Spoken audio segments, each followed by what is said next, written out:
So, Chiara, hello again. I hope that you can see and hear me. Yeah, wonderful. So this time I'll come to you not as a host of the past and a very, very lively present as we've seen, but as ghost of the future. And compared to Andy's talk, it might be a little bit closer to the present, this future that I'm presenting. I am an associate professor here in the HIT Lab and have the pleasure to be leading the Applied Immersive Gaming Initiative that was already mentioned. I also, like Andy, I was into games and computers from a very early age. So I may not have like the traditional background of a female. I had the advantage of having a very curious father who was an engineer. And while he was born in 1936, he was not into gender stereotypes at all. So I do have a brother who is 5 years older, but I was getting the first PC in our family. That was a so-called C64 in that time. And I really loved to play around with it and program very simple things. Yeah, that was like something that like made me really into games and computers and brought me maybe finally to the HIT Lab and that. I really want to make and mean a difference to the students that we have. But also I get a lot of energy from using the tools that we have. In my case, it's mainly games to help people and organizations with their challenges. I also have prepared some slides. However, I'm so stubborn not to install the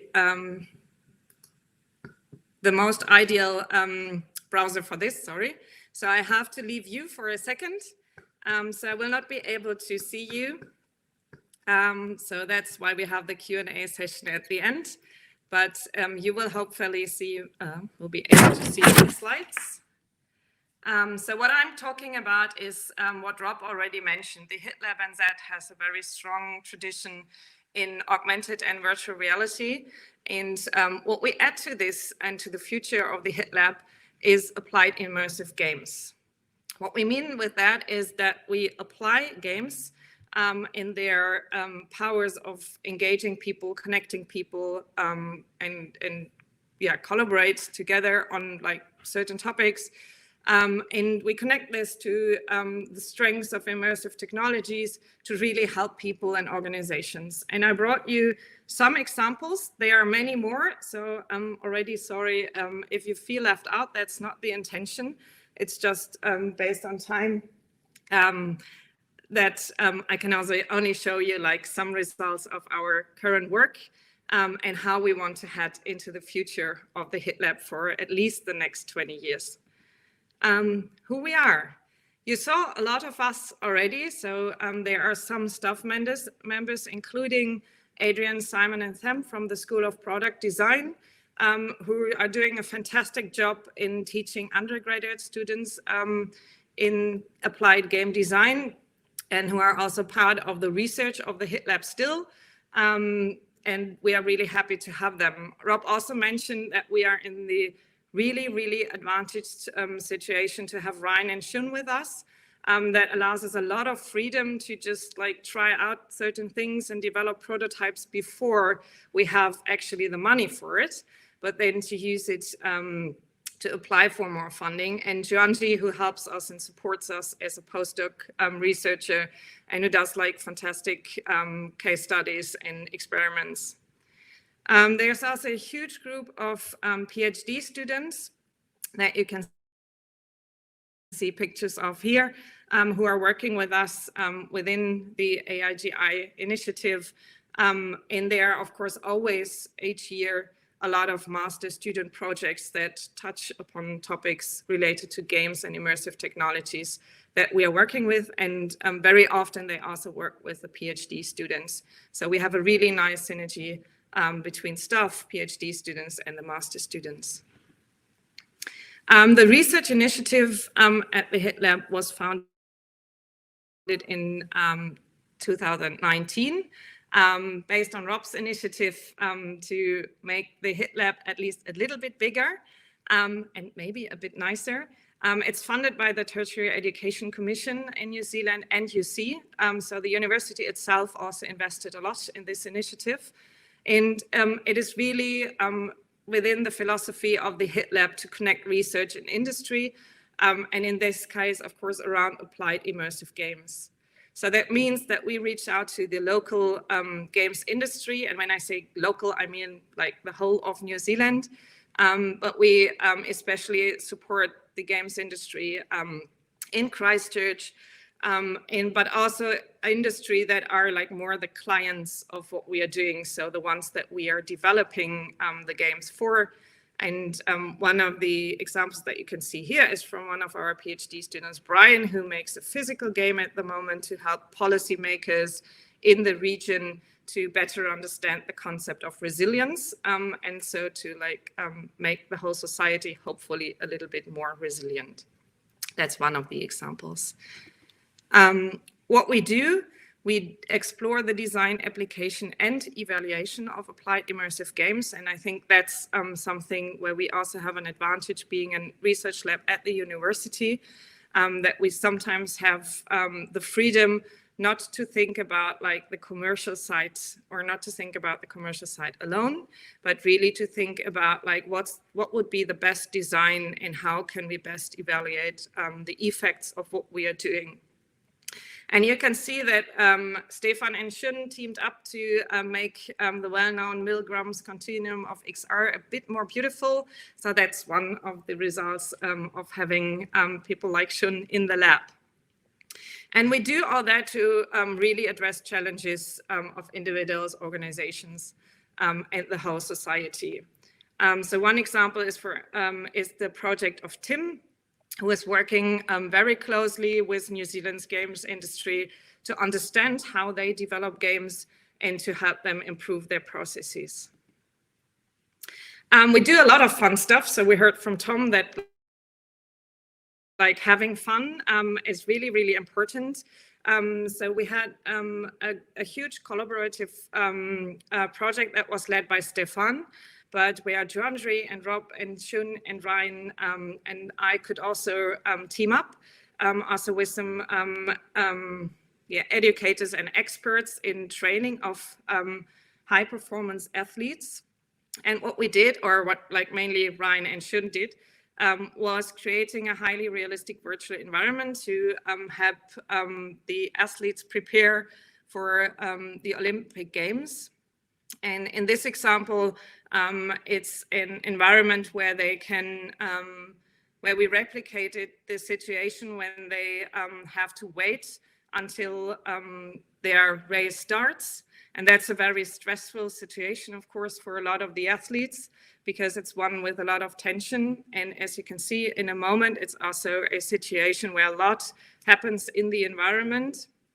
And the idea of this is to simulate how it would look like when you have to wait and once you walk to the start. We were also able to present this work as a poster at this year's IEEE VR conference already. And we had a closer look in all the data that we were able to produce when using this with Olympic athletes in New Zealand and to gather their feedback. And that was really very valuable to see. And of course, made us really happy that we got a lot of positive feedback, including not only during the experiments that we did, but also after the Olympic Games, when athletes came back to us and said that like the experiment or the environment really had an effect on their performance during the Olympic Games. That makes us very proud and happy, of course, and was a lot of fun to produce. As said, one of our main motivations is really to make a difference. And two PhD students, Zoe Platt-Young, who was also an MHIT student here, are working on games for mental health and health issues. So Zoe Platt-Young is looking into how to design games for social anxiety in young adults. And Zoe Hector is looking into validating a game that can help the deaf and hard of hearing community in New Zealand to become more resilient. So 2 projects where we hopefully will be able to make a very concrete difference to people in New Zealand. The same goes for a project that Maike Bertha is involved. Rob mentioned that Maike currently went to Germany to also conduct some user studies there. Her motivation is to look into immersive games and how we can support children with special learning needs. Maike started from the motivation to help especially children with ADHD.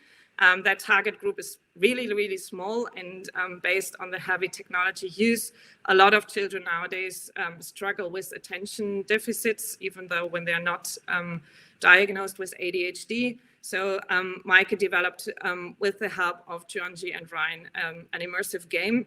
And one of the things that she's also looking into is how to evaluate these games, because you can imagine like working with children and getting feedback and meaningful feedback from children is a bit different than working with adults. So she really looked into what kind of questionnaires, for example, are out there.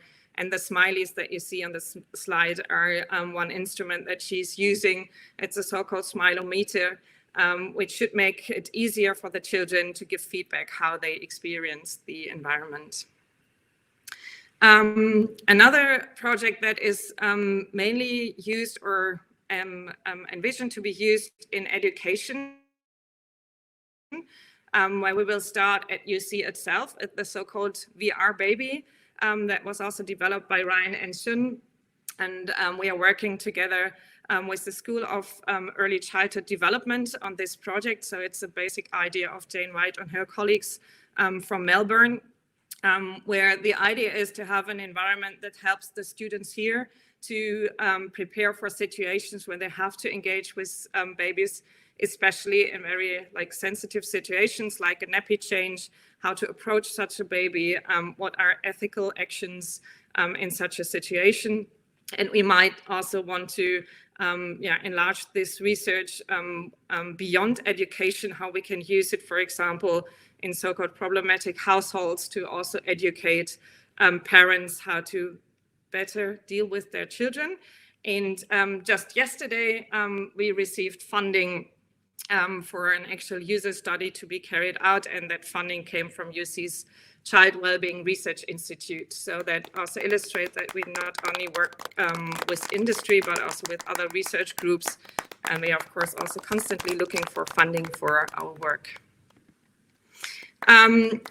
These are all more application focused examples.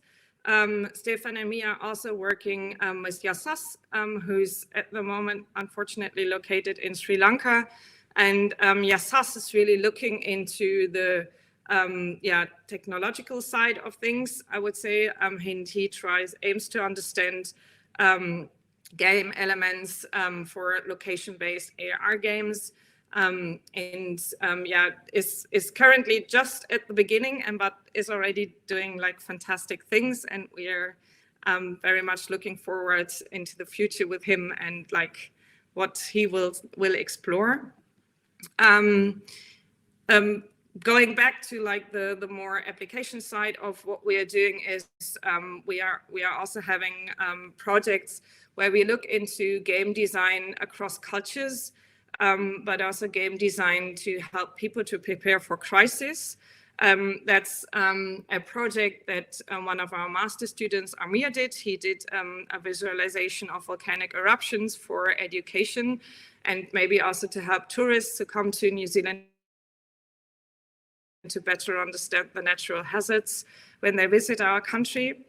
The work together with Ben Kennedy and Simon led to an MB project, which is called Beneath the Waves, led by GNS Science, which is a huge research institute here in New Zealand, where we will look into how to use games to communicate natural hazards to children in schools. And we work together with one school for the beginning which is a Maori language school in the North Island, opposite to White Island. You may have heard of the eruption 2 years ago, to make them better aware of the risks and related behavior. And PhD student Misha is also working on how to design games for disaster awareness and how to do that across cultures. Misha is at the moment in Pakistan, and she will develop an AR tool to communicate disaster risks and hazards, and she will test that in Pakistan and in New Zealand.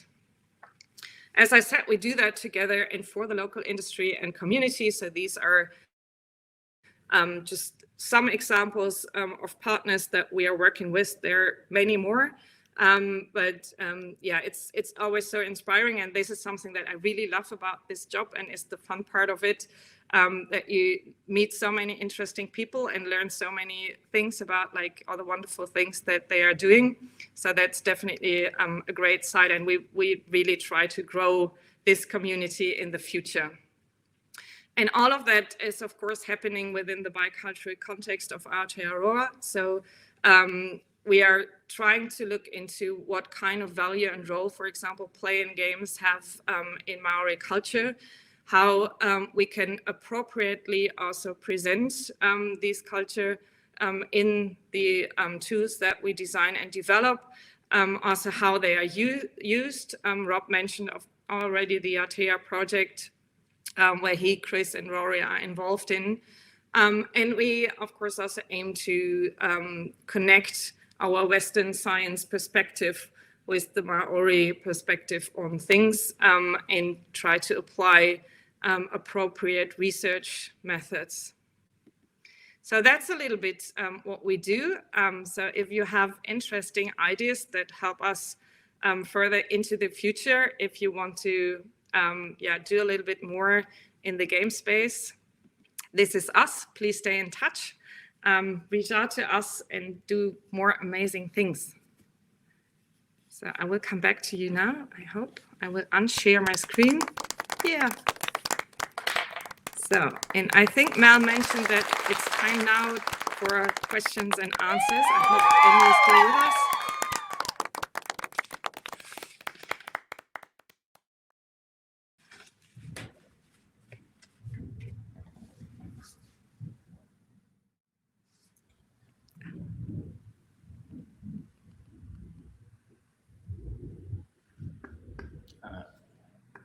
Don't be shy. Rob the Shoe has a question. Just to let everybody know, if you want to ask a question, just click on one of the little boxes and you'll be moved into the queue. Just want to thank both Heide and Andy for these great presentations and all the really exciting and interesting, and seems like a lot of work going on to help prepare a successful future for the lab.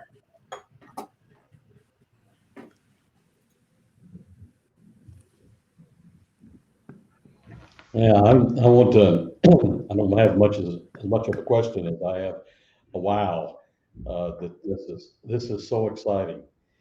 I remember giving a talk in that auditorium over at the campus a few years ago to the what did they call it, the ultimate school or whatever it was that was there, and all these kids all the way from first grade to 12th grade, and I'm thinking that what a marvelous outcome for what that campus, what can happen with that campus in terms of building a place to tell stories. I loved your Venn diagram. It's all about storytelling, and in the end, and that's what really teaches us a lot. And Heidi, oh my goodness, this is I love what you're doing with the especially working with the children in the game development and what the students are doing. And so impressed and excited about that. I want to be your marketing department over you guys for what's going on. So thanks for that. I don't know that we could ask for a better marketing department. Well, that sort of seems like that's all I've been doing, is being an evangelist, from the very beginning. But certainly now you've given me a lot of good material to work with. yeah, great stuff. Oh, that's great. And I'm sure, like, beyond the marketing director, I think especially the students would be really happy to have you as a research advisor whenever they have questions. Well, I'm hoping to talk Rob, if Rob's still on. You know, I used to be I think you called it a visiting professor or something like that. And, you know, I want to be reinstated somehow, or whatever you want to call me, so I can help out. What do you think about that, Rob?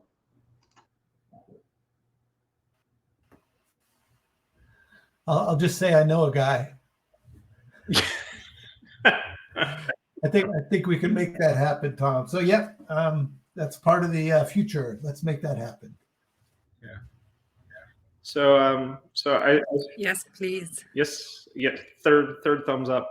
I see that Mark asked a question in the chat. He said, "What do you think the main connection between the HIT Lab and the Digital Screen Campus will be?"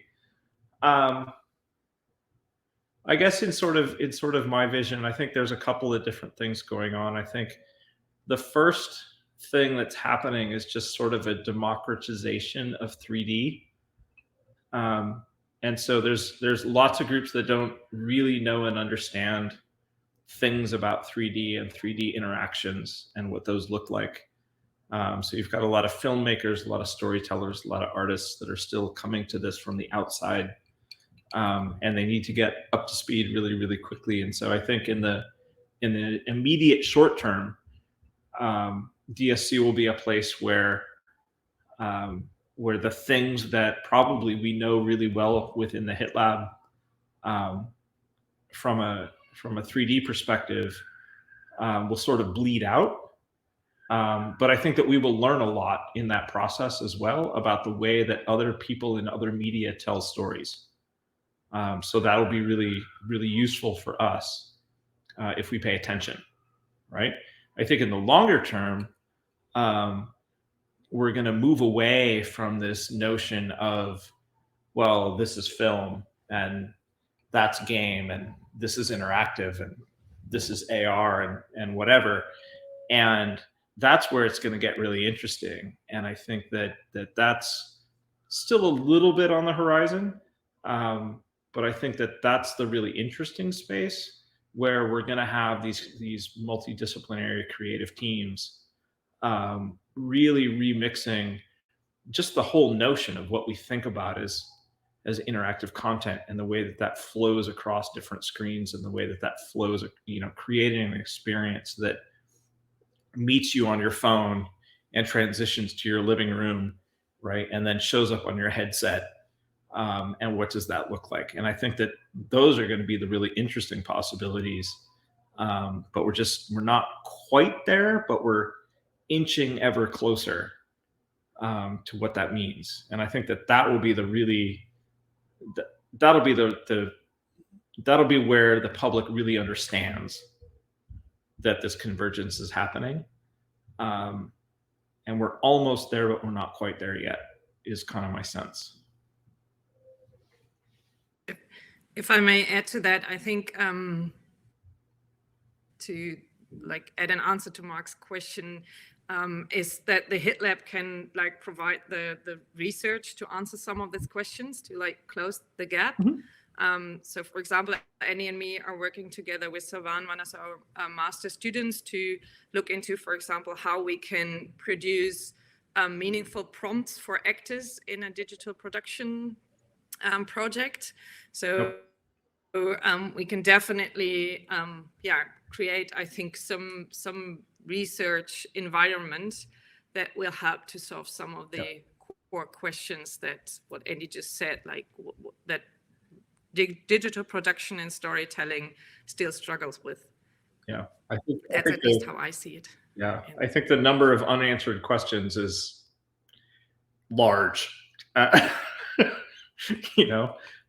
I think HIT Lab will play a role in terms of research, right, and in terms of informing that. And I think we will also draw on a number of people that are introduced to those questions in an undergraduate experience and then want to transition into really going deep into those kinds of experiences, just academically.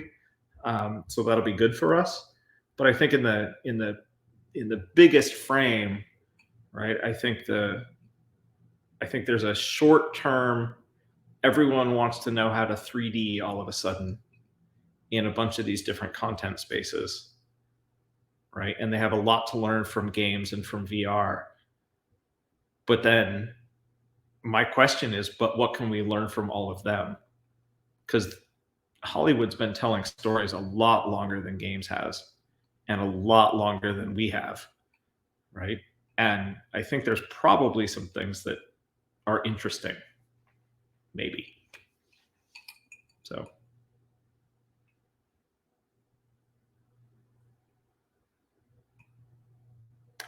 Other questions?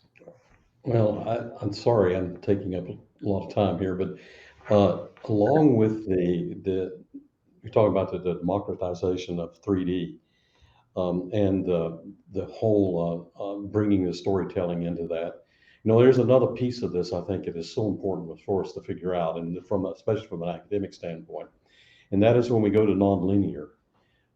Most of the storytelling that we're traditionally aware of is, of course, not as linear, in that there is a story that's being told, with the person hearing the story just adding in their own mind and heart what that means to them. But what if certainly VR makes the experience interactive of being in the story, but what if they were truly a part of the story, become a part of the story and the outcome of the story, and how the story adapts to them and their particular situation? And what a special environment that could be, and not only telling stories, but actually providing a means for the story relating to particular emotional outcomes that can, even therapeutic outcomes that can come from that, and lessons for children, how to deal with environmental situations. Now, let's say that you you create a story about bullying in school, and then how then they could get involved in trying to. It depends on what you're trying to accomplish, but that they would actually talk to the people that are being bullied or the bullier, and how would you create that aspect into the story so that it changed the outcome of the story? I'm just winging it right now, but certainly the interactivity is more than just looking around and being in a space and being able to move around in 3D. It has to do with the actual content itself and the storyline and how it evolves, seems like. Heide, do you want to go first, or do you?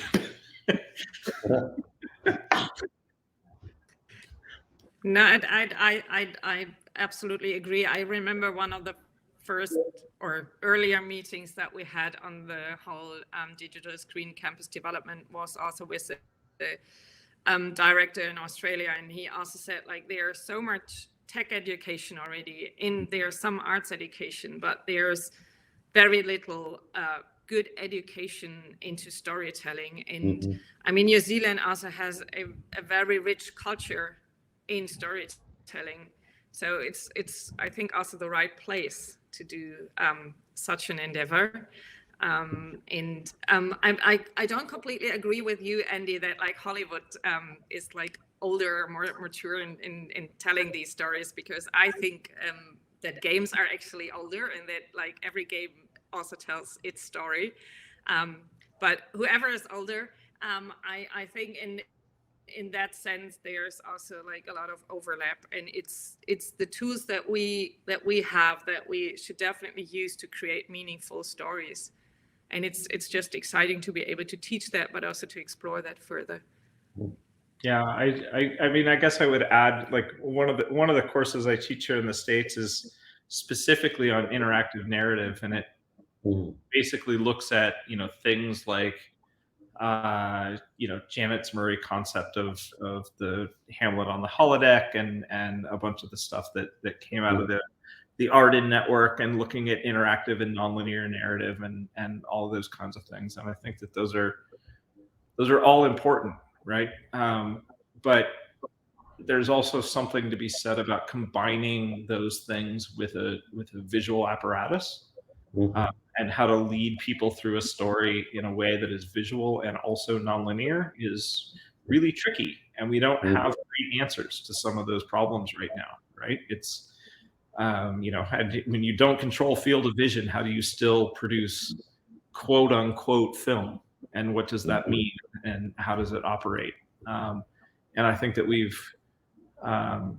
we're in a really interesting space where those questions are at the forefront of how people want to tell stories, and that makes it exciting, right? Because I'm more excited about telling nascent stories in media that is experimental than producing, large scale media that we know how to already do, right? And I'm sure that there will be some paying the bills modes with Digital Screen Campus, where we just have to, do the things that people know how to do in order to pay the bills. But I think that the interesting part is the research part. The interesting part is what do we not know how to do, right? And let's go and make a bunch of stuff to try to figure out something new and interesting and innovative.